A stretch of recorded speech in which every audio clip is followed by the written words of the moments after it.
arrivée en Arabie Saoudite ce matin, une visite officielle qui va contribuer à redynamiser les liens d'amitié et de coopération entre Conakry et Riyad. Le nouveau locataire du gouvernorat de la ville de Conakry a pris fonction hier vendredi. Plusieurs défis attendent le général Mathurin Bangoura, notamment l'assainissement de la ville de Conakry.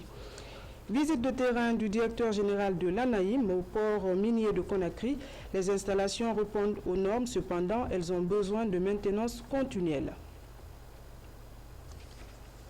Mesdames et messieurs, bonsoir. Le président de la République est arrivé ce matin à Riyad, dans la capitale saoudienne, pour une visite officielle.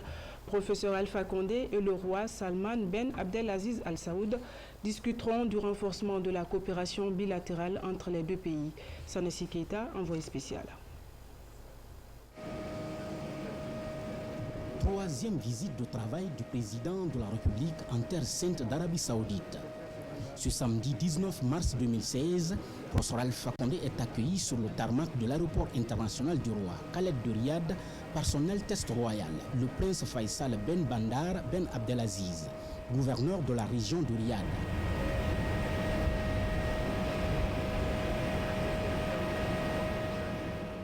Cette visite officielle du président de la République s'inscrit dans une dynamique de coopération bilatérale entre Conakry et Riyad.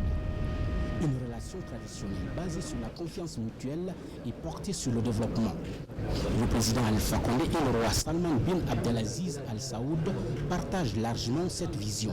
Le président de la République est là aujourd'hui grâce à une invitation que lui a adressée le serviteur de deux saintes mosquées, le roi Salman bin Abdelaziz Al Saoud. C'est juste pour réaffirmer les relations historique existante entre la République de Guinée et le Royaume d'Arabie Saoudite. Vous n'êtes pas sans savoir que le président de la République n'est pas à sa première visite, c'est la troisième d'ailleurs. Et cette fois-ci, je crois que cette visite, le président va la mettre au profit pour rencontrer des grandes personnalités. Demain, dans le programme, il sera reçu par le serviteur de cette mosquée au Palais Royal, en présence du prince héritier et l'héritier du prince héritier. Plusieurs sujets seront évoqués au cours de cette visite de 4 jours du chef de l'État ici en Arabie Saoudite. Entre autres, la participation cette année de la Guinée au pèlerinage annuel en Terre Sainte. Ça fait 2 ans pratiquement que la Guinée n'a pas eu la chance de prendre part aux activités du pèlerinage. Je pense que cette visite sera mise à profit pour relancer justement c'est-à-dire cette participation. Et je crois que l'Arabie Saoudite est un partenaire sûr à notre pays car il contribue énormément dans le financement d'énormes projets. Vous savez, l'hôpital Donka est en chantier actuellement. Et ça, c'est grâce au financement que la BID, la Banque islamique de développement et le Fonds saoudien ont accordé à notre pays. Et vous n'êtes pas sans savoir aussi qu'il y a les écoles professionnelles qui sont pratiquement financées aussi par le Fonds saoudien. Il y a d'autres projets en vue et ce sera débattu lors de la visite que le président de la République va mettre au profit pour en discuter avec les responsables et bailleurs du Fonds saoudien. Le président de la République sera reçu ce dimanche par le serviteur des deux saintes mosquées. Première étape d'une série d'activités entre professeur Alpha Condé et le roi Salman Ben Abdelaziz Al Saoud, déterminé à faire de la coopération guinéo-saoudienne un modèle. Le ministre d'État à la Justice poursuit sa mission de travail aux États-Unis.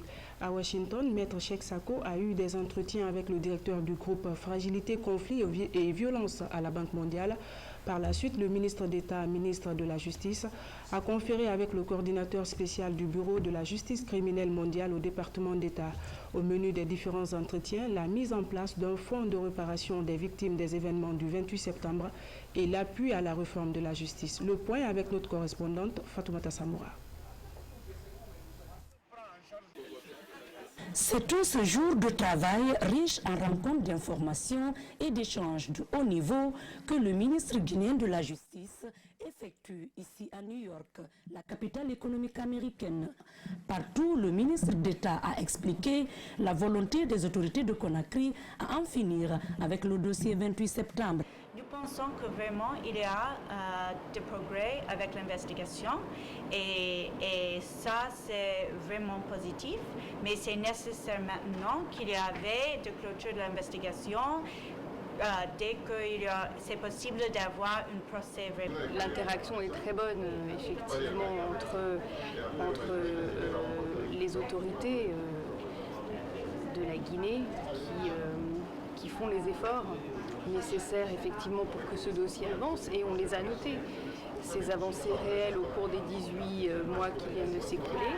Au regard des crimes commis au stade de Conakry en 2009, la Guinée pense travailler avec d'autres pays. Les autorités judiciaires misent déjà sur l'expertise de l'Institut colombien de médecine légale pour l'identification des corps et la cause des décès. Para la construcción de una mejor sociedad.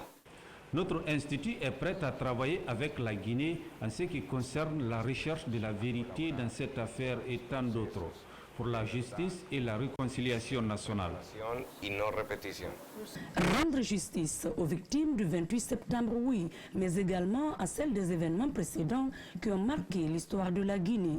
Voilà une des priorités inscrites dans l'agenda du chef de l'État, professeur Alpha Condé, a martelé le garde des Sceaux. Par ailleurs, en marge des travaux de la 60e session des Nations Unies sur les conditions de la femme à New York, la ministre de l'Action sociale a pris part à un panel de haut niveau sur les mutilations génitales féminines. Objectif, trouver les voies et moyens pour mettre fin au MGF d'ici 2030. François Amara, Fatoumata Samoura. Animée par Sika Bella Kaboré, première dame du Burkina Faso, ce panel de haut niveau a jeté un regard critique sur les méfaits des mutilations génitales féminines en Afrique, une pratique qui nuit à la santé de la femme. Au cours de cette rencontre, les panélistes sont appelés à partager leurs expériences en matière de lutte contre les MGF. La Guinée prend activement part aux travaux. Au sortir de ce panel, nous tirons beaucoup d'enseignements. Il s'agit d'accompagner aussi cette lutte par la détermination au sommet de l'État. Vous avez vu la première dame du Burkina Faso qui vient d'être à ce niveau du sommet de l'État il y a juste 2 mois et tous les engagements qu'elle a tenus aujourd'hui nous incitent et nous poussent vers notre première dame pour que les synergies vers cette lutte soient trouvées et que la population comprenne que ce n'est pas une question d'honneur, mais c'est une question de santé publique qu'il faut bannir. Le comité interafricain sur les pratiques traditionnelles affectant la santé des femmes et des enfants salue la tenue de ce panel. Il compte intensifier la lutte au niveau des États en vue de bannir ce fléau. Tous les 15 ans, nous fixons des objectifs. Tous les 15 ans. Quand nous avons créé le comité interafricain et CEPETAF en Guinée en 1984, nous avons dit en 2000, il n'y aura plus de mutilation génitale féminine. 30 millions de filles ont été excisées dans le monde. En 2000, les Nations Unies se sont emparées de la lutte et ont dit en 2015, il n'y aura plus de mutilation. En 2015, 32 millions de personnes, de filles, ont été excisées. En 2015, les Nations Unies fixent encore un objectif pour 2030. C'est ce que je disais. 2030, c'est trop tard, c'est trop loin. Il faut en finir maintenant, puisqu'on ne peut pas encore assister aux mutilations de 30 autres millions de filles à travers le monde, y compris la Guinée. Peu après cette rencontre, la ministre de la Promotion féminine a pris part à une réunion de haut niveau des ministres du genre et de la femme de la CEDEAO. Là, il a été question du lancement du programme de coopération technique entre la CEDEAO et la FAO. Un programme régional qui vise à relever le défi fin zéro dans les pays de la CEDEAO. Revenons à Conakry où vient de se tenir une autre rencontre sur les mutilations génitales féminines. En effet, Plan Guinée, à travers son programme dédié au MGF, a élaboré avec les autres acteurs impliqués dans cette lutte une cartographie des intervenants. C'était à l'occasion de la réunion annuelle des partenaires sur les MGF tenue récemment au Palais du Peuple. Compte rendu, Thierno Ousmane Diallo. La Guinée est un des pays au monde où le taux de prévalence des mutilations génitales féminines est l'un des plus élevés. Classée deuxième après la Somalie dans la pratique de ces mutilations, elle multiplie les initiatives pour faire comprendre les méfaits de cette pratique sur la santé de la jeune fille. Pour coordonner leurs efforts, les partenaires au développement sous la houlette de Plan Guinée décident de mettre en place une cartographie des intervenants. Cela devrait permettre à ces derniers d'accentuer les campagnes de sensibilisation. L'objectif, c'est d'avoir une cartographie de tous les intervenants pour savoir coordonner les actions en vue de mieux promouvoir l'abandon des MGF en Guinée. Le combat contre les mutilations génitales féminines passe aussi par une forte présence des acteurs impliqués dans la lutte aux côtés des communautés pour lever les barrières sociales. Dans de nombreuses communautés, ces mutilations sont assimilées à des pratiques ancestrales difficiles à abandonner. L'espoir est cependant permis pour ces acteurs décidés à poursuivre la lutte. Aujourd'hui, la donne change parce qu'on a quand même quelques statistiques peut-être qui ne sont pas publiées encore, mais qui révèlent que la prise de conscience quand même est en train d'être amorcée, a été d'ailleurs amorcée. Et nous pensons que chez les hommes aussi, c'est nécessaire que justement cette compréhension soit partagée. La rencontre organisée par Plan Guinée intervient dans le cadre de son projet « Sauvons les filles de l'excision ». C'est une réunion qui intervient une fois tous les ans, moment de partage d'expériences et d'évaluation des efforts en vue des meilleurs résultats sur le terrain. Le nouveau locataire du gouvernorat de la ville de Conakry a pris fonction hier vendredi. Plusieurs défis attendent le général Mathurin Bangoura. Il s'agit notamment de l'assainissement de la ville de Conakry, la poursuite des opérations de déguerpissement des emprises de la route et la sécurité des populations. C'est le ministre de l'Administration du territoire et de la décentralisation qui a procédé à son installation. Reportage Younous Atawel Kamara. La cérémonie d'installation du nouveau gouverneur de Conakry a mobilisé les cadres des services déconcentrés et décentralisés des 5 communes de la capitale. Par un décret du chef de l'État rendu public le 14 mars 2016, général de brigade Mathurin Bangoura remplace ainsi Feu Sorouba Sorel Kamara. Permettez-moi aussi d'exprimer ma profonde et respectueuse gratitude à son Excellence le Président de la République, le professeur Alpha Condé, qui m'honore encore une fois à travers cette nomination au poste important comme gouverneur de la ville de Conakry. Je travaillerai sans relâche pour toujours mériter cette confiance qui n'a de prix que pour moi. Notre ville est confrontée à de nombreux défis. Le défi de la propriété et de l'embellissement. Le défi de la sécurité des citoyens et de leurs biens. Le défi de la fluidité de la circulation et de l'organisation du transport en commun. Le défi d'une meilleure organisation des équipements, marchands de ville, marchés, gares routières, parkings publics, etc. Devant cette assemblée, le bilan des 22 mois de gestion du défunt gouverneur a été rappelé avant de souhaiter bon vent au nouveau promu. Général Mathurin Bangoura fait face à de nombreux défis pour changer l'image de la capitale. Une mission qui s'accomplira avec le soutien de la population. La fonction de gouverneur est une autre fonction. C'est d'autres contraintes, c'est d'autres qualifications, c'est d'autres disponibilités. Vous avez un nombre important d'autres fonctions régaliennes qui sont des dépendances de la transversalité de la mission du gouverneur de Conakry. Vous serez donc quotidiennement interpellés. Un événement plein de joie et de signification où des symboles du gouvernorat ont été remis au nouveau président du conseil des villes. Cet officier gendarme a désormais la lourde tâche de conduire les destinées de la capitale Conakry. Chaque année, à la date du 20 mars, est célébrée la Journée internationale de la francophonie. Demain, 20 mars 2016, les 220 millions de francophones repartis sur les 5 continents fêteront leur langue en partage.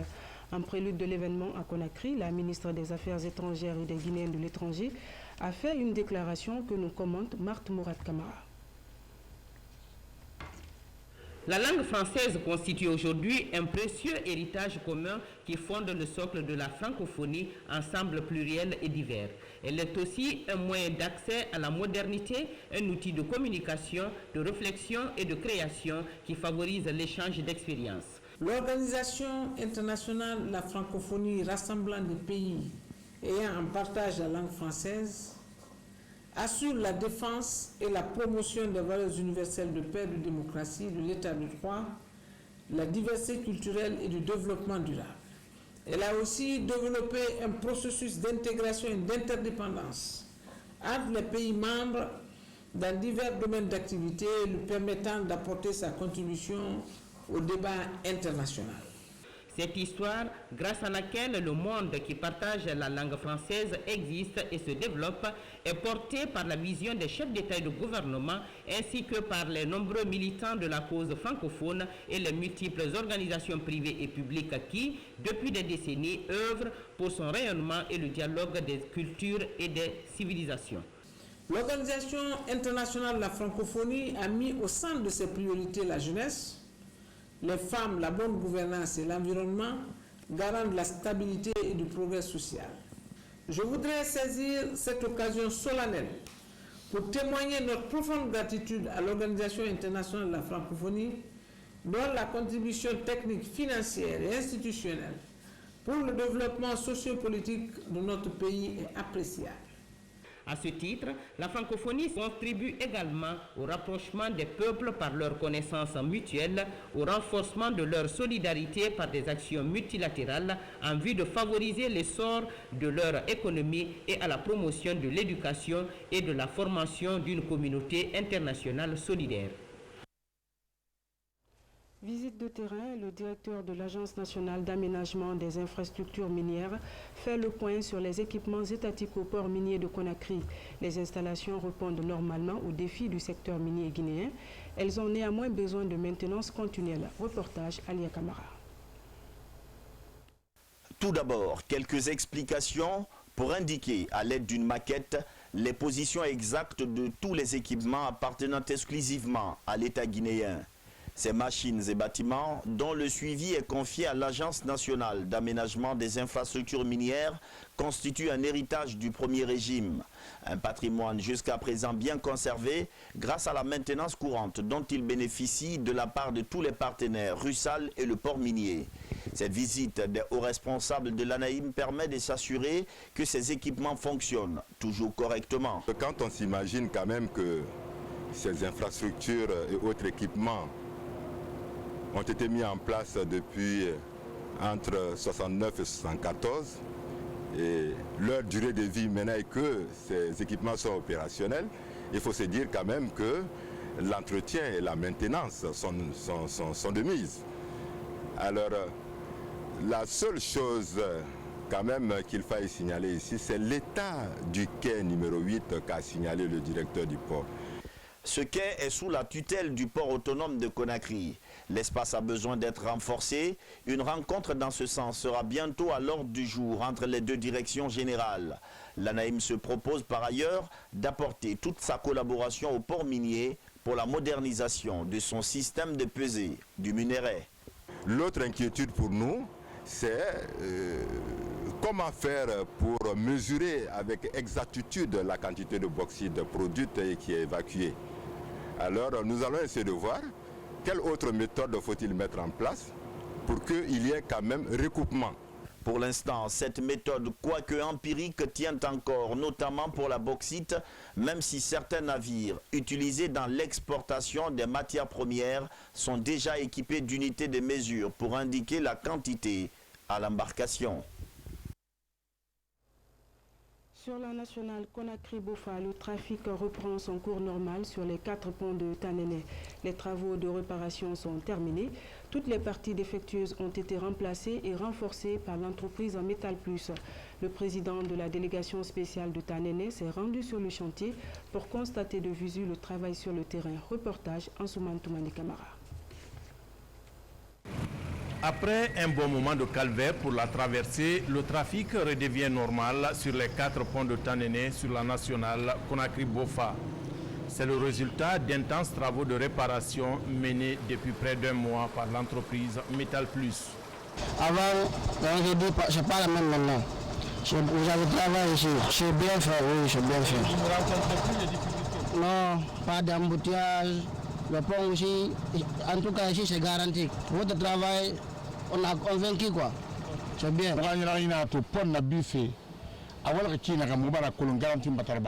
C'est une immense joie pour nous de voir ces ponts réparés.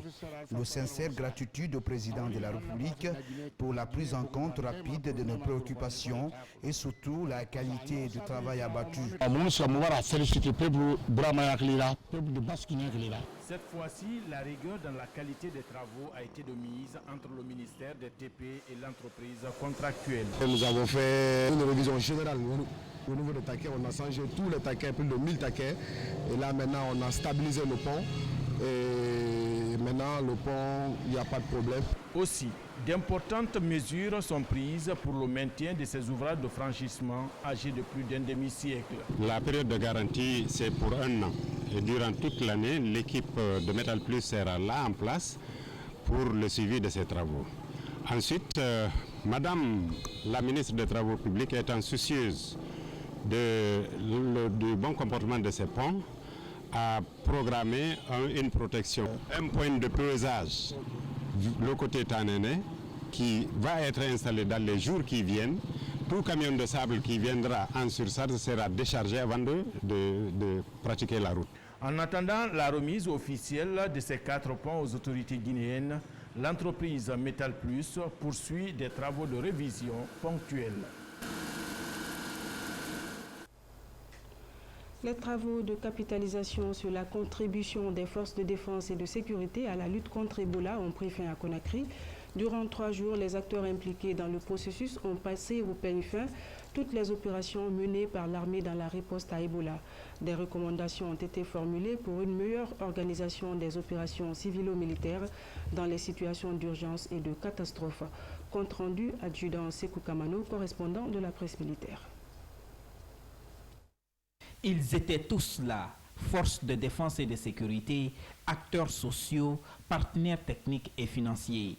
Une rencontre de 3 jours qui aura permis de passer en revue l'ensemble des actions menées par les hommes en uniforme pendant la crise épidémiologique à virus Ebola. Les 3 jours de capitalisation ont abouti à des recommandations pertinentes qui permettront d'élaborer un cadre légal cohérent et transversal d'intervention des forces de défense et de sécurité en cas de catastrophe. C'est l'objectif principal. L'autre objectif, c'est que les participants ici, ils ont compris quelle a été l'importance des activités menées par les forces de défense. Au cours des travaux, les participants ont partagé les expériences, identifié les insuffisances et précisé le rôle des forces de défense et de sécurité dans les crises sanitaires et autres catastrophes. Conformément à la vision du président de la République pour la réforme du secteur de sécurité et en application du décret d'urgence sanitaire, les forces de défense et de sécurité se sont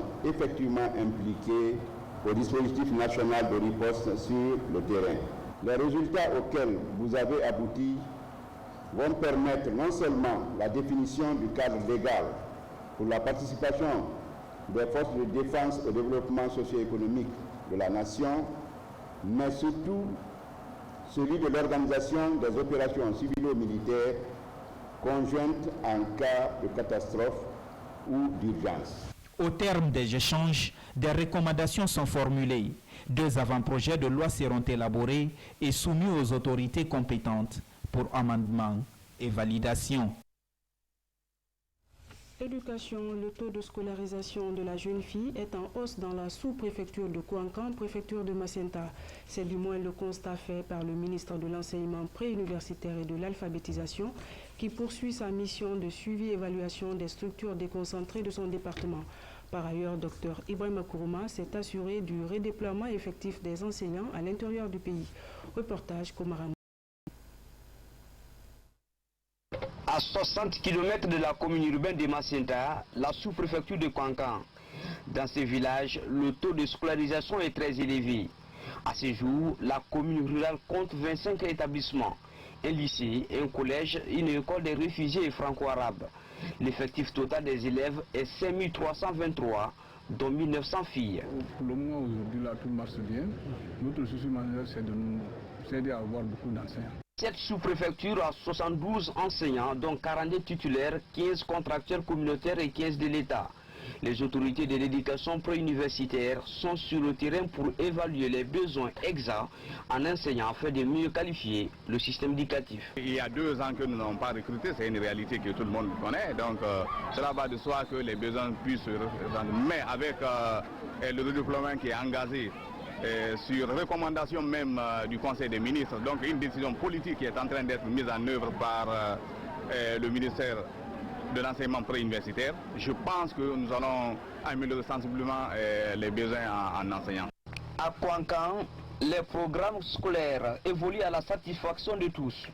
La politique de redéploiement des enseignants qui avaient abandonné la craie bénéficie du soutien de la communauté. Depuis que le ministre est arrivé, vraiment, il ne fait que nous envoyer des bons enseignants pour dispenser les cours à nos enfants. À l'intérieur du pays, la prise en charge d'enseignants vacataires par les communautés est en forte réduction. Ici, par exemple, à Kébali, sous-préfecture de Dintine, il y a un seul enseignant vacataire sur 7. À présent, cap sur la préfecture de Sigiri, où les communes rurales de Kintinia et Dokou sont frappées par la malnutrition chronique. Le gouvernement et ses partenaires ont apporté une réponse urgente à cette crise alimentaire qui touche notamment les femmes et les enfants. Reportage Fodé Bangali Fofana. Cette opération de distribution de suppléments nutritionnels à la population se situe dans le cadre d'une campagne de lutte contre la malnutrition suite à la publication des résultats de l'enquête nutritionnelle réalisée par le ministère de la Santé et ses partenaires. Cette enquête effectuée en juin 2015 a montré des prévalences élevées dans notre pays. La prévalence de la malnutrition aiguë est de 8% au niveau national. Mais dans la préfecture de Sigiri, ce taux est de 14,50%. Face à la réalité, le département de la santé, en collaboration avec ses partenaires, a jugé nécessaire de donner une réponse à cette urgence. Pour sensibiliser et faire le plaidoyer au niveau de la préfecture de Sigiri, nous avons aussi profité de diffuser les résultats de notre enquête dans la préfecture de Sigiri. Sigiri est une préfecture très riche en or qui a aussi des potentialités agricoles. Mais l'exploitation artisanale de l'or est l'activité principale dans ces communautés. Malgré ces potentialités, il y a la malnutrition. Nous espérons qu'avec cette activité, nous allons contribuer à réduire la malnutrition dans la préfecture de Sigiri. Pour faire désormais face à cette situation de malnutrition, le gouvernement met à disposition ici à l'hôpital préfectoral de Sigiri ce centre rénové de prise en charge des cas de malnutrition sévère. Et puis un accident de la circulation est survenu ce matin sur la nationale numéro 1, au niveau d'un pont non loin de Yombouré. Le camion renversé aurait été percuté par un véhicule en provenance de Conakry. Des dégâts matériels sont enregistrés et quelques blessés, mais aucune perte en vie humaine n'a été enregistrée. Un accident qui relance la problématique des visites techniques en Guinée. Et puis, page noire, Elhadj Sékou Ismaël Souma n'est plus. Le doyen de la Basse-Guinée a rendu l'âme hier à Conakry des suites de maladie à l'âge de 88 ans. Elhadj Sékou Ismaël Souma a été intronisé en 2010 à Kindia comme Kuntigi. Son enterrement aura lieu demain dimanche à son domicile de Dabondi après la prière de 14h. Paix à son âme.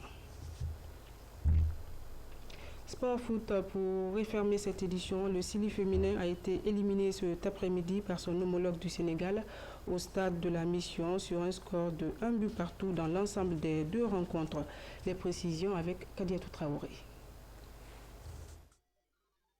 Le Sili féminin avait son destin en main lors de cette rencontre retour des éliminatoires de la CAN féminine Yaoundé 2016 face à une équipe sénégalaise venue limiter les dégâts en sauvegardant son acquis du match aller 1 but à 0. Malgré la volonté qui a animé Maïmouna Kamara et ses coéquipières et le pressing, le score est resté vierge, 0 but partout pendant les premières 45 minutes. À la reprise, on a vu des lions levant en poupe durant 30 minutes. Elles sont restées à la gorge du Sili. Chemin faisant, à la 36e minute avec une belle combinaison, Fanta Kanté, le dossard 7, rentré en cours de jeu, ouvre le score pour la Guinée. 1-0, un score qui remet les pendules à l'heure. C'est sur ce score d'un but partout que l'arbitre siffle la fin du match. Ce qui nous amène forcément aux épreuves fatidiques des tirs au but qui voient l'équipe du Sénégal se qualifier aux dépens de la Guinée avec 4 tirs réussis contre 2. À Dakar, on avait joué avec un seul attaquant. Donc on a utilisé le système 4-2-3-1 là-bas à Dakar. Ici, nous avons commencé et terminé le match à 4-4-2. Donc dès qu'on a joué, on a été fidèle à ce système durant les 90 minutes. Nous avons joué 4-4-2. Mais malheureusement, l'attaque n'a pas marqué. Et on avait prévu de marquer dès la première mi-temps. On a bien regardé cette équipe de Guinée parce qu'à Dakar, on était un peu surpris de ce qu'elle nous avait amené. Maintenant, nous avons fait le travail, nous les avons observés. Nous avons su que c'est une équipe qui a, pour ses qualités physiques, beaucoup de choses à nous imposer. Donc il fallait jouer vite. Et il fallait jouer sur notre technicité. Et après, maintenant, le reste, c'était de nous concentrer. Bon, pour ne pas prendre le but, on a fait une mi-temps sans le faire. Après, en deuxième période, on prend ce but-là au moment où c'est pas à un mauvais moment. Mais les filles étaient préparées à toutes les éventualités et même au tir au but. Elles se sont concentrées, elles ont fait ce qu'il fallait faire sur le tir au but. On est qualifié et maintenant, après, ce sera l'étape de l'évaluation. L'Ocili féminin est tombé les armes à la main. Tous les regards sont maintenant tournés vers l'Ocili masculin qui en découdra le vendredi 25 mars prochain au stade du 28 septembre avec l'équipe nationale du Malawi. Voilà, mesdames et messieurs, c'est la fin de cette édition. Merci à vous de l'avoir suivi. Excellente soirée en compagnie de nos programmes. Bonsoir et à demain.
Mobile Money et gagnez 50% de bonus. Compose étoile 440 sur ton mobile, choisis 3, achat de crédit MTN, saisis le montant de la recharge, saisis ton numéro ou celui d'un autre bénéficiaire, valide-le et saisis à nouveau ton numéro ou celui d'un autre bénéficiaire. Entre ton code PIN à 5 chiffres, valide ton achat. Une fois l'achat effectué, reçois un SMS de confirmation et gagne automatiquement 50% de bonus. Et n'oublie pas, tous les transferts d'argent entre abonnés du service sont aussi gratuits. La totale. Pour consulter ton bonus, tape étoile 223 étoile 3 dièse. Avec MTN Mobile Money, fais le plein de bonus. Ce nouveau monde, il est pour toi.